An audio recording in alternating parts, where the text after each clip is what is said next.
Hamas से Israel की लड़ाई जारी है और इस बीच एक बार फिर से इजराइल ने भारत को याद किया है। जी हाँ, उसने कहा है कि अगर भारत इजरायली बंधकों को छुड़ाने में किसी तरह की मदद करेगा तो वो उसका स्वागत करेगा। ये भी बताया कि कैसी मदद चाहिए।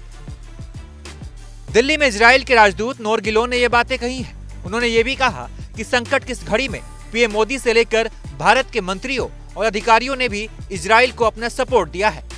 नोर गिलोन ने कहा कि अभी भी हमास आतंकवादियों के कब्जे में लोग हैं। हम 200 से अधिक इजरायली बंधकों को, जिनमें कई विदेशी नागरिक भी शामिल हैं, उनकी रिहाई के लिए भारत की ओर से किसी भी मदद का स्वागत करेंगे।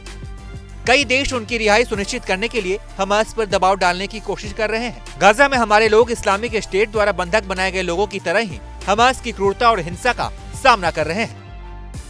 इजराइल के राजदूत ने इस दौरान भारत सरकार से मिल रहे सपोर्ट की खूब तारीफ की। उन्होंने कहा, हमें ये बात अच्छी लगी कि भारत के प्रधानमंत्री नरेंद्र मोदी की पहली प्रतिक्रिया बहुत जल्द आई, तब जब युद्ध की पूरी तस्वीर साफ नहीं हुई थी। इसके कुछ रोज बाद ही उन्होंने इजराइल के प्रधानमंत्री बेंजामिन नेतन्याहू से फोन पर बात की और एकजुटता दिखाई। सिर्फ भारतीय प्रधानमंत्री ही नहीं, हमें भारत सरकार से सभी स्तरों पर समर्थन मिला है।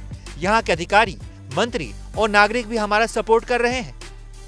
गाजा पट्टी में चले संघर्ष के बीच इजराइल मानवीय सहायता देने के लिए राजी हो गया है। इस बात की पुष्टि अमेरिकी राष्ट्रपति जो बाइडेन ने की है। इजराइल पहुंचे जो बाइडेन ने कहा कि मिस्र के रास्ते गाजा में मदद पहुंचाने के लिए इजराइल तैयार हो गया है, लेकिन यह मदद गाजा के आम नागरिकों के लिए होगी।